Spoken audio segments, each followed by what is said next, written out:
Hi friends, good morning. Welcome to my channel. ఈరోజు ఈ వీడియోలో 4వ తరగతి తెలుగు పాఠ్యపుస్తకంలోని పరివర్తన అనే పాఠం గురించి యానిమేషన్ చిత్రాల ద్వారా ఈ పాఠం మీ అందరికీ తెలియజేసే ప్రయత్నం చేస్తాను. Please watch this video. ఈ చిత్రంలోని అబ్బాయి పేరు రాము. అతనికి ఆటలంటే చాలా ఇష్టం. రాము తండ్రి ఊళ్ళో బాగా డబ్బున్న వ్యక్తి. పెద్ద ఇల్లు కూడా ఉంది. రాముకి బద్ధకం ఎక్కువ, చదువు అంటే శ్రద్ధ తక్కువ. గదిలో పుస్తకాలు ఎక్కడికక్కడ చిందరవందరగా పడేస్తాడు. ఆ రోజు ఆలస్యంగా నిద్రలేచాడు రాము. ఇంతలో వంటగదిలో నుంచి వాళ్ళ అమ్మ గొంతు వినిపించింది. బాబు రాము, చుట్టుపక్కల పిల్లలందరూ బడికి వెళ్తున్నారు. నువ్వు కూడా త్వరగా తయారయ్యి బడికి వెళ్ళు అని వాళ్ళమ్మ పిలిచింది. రాము పుస్తకాల సంచి తీసుకుని బడికి బయలుదేరాడు. దారిలో ఒక తోట కనిపించి ఆ తోటలోకి వెళ్ళాడు. అక్కడ ఒక కాకి కనిపించింది. ఆ కాకితో ఇలా అన్నాడు. కాకి కాకి, మనం ఆడుకుందామా? అయ్యో బాబు, రానున్నది వానాకాలం. అస్సరే, నాకు కూడా గూడు లేదు.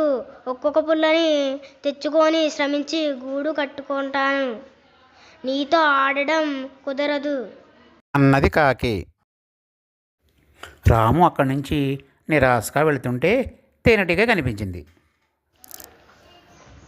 తేనెటీగ తేనెటీగ, మనం ఆడుకుందామా?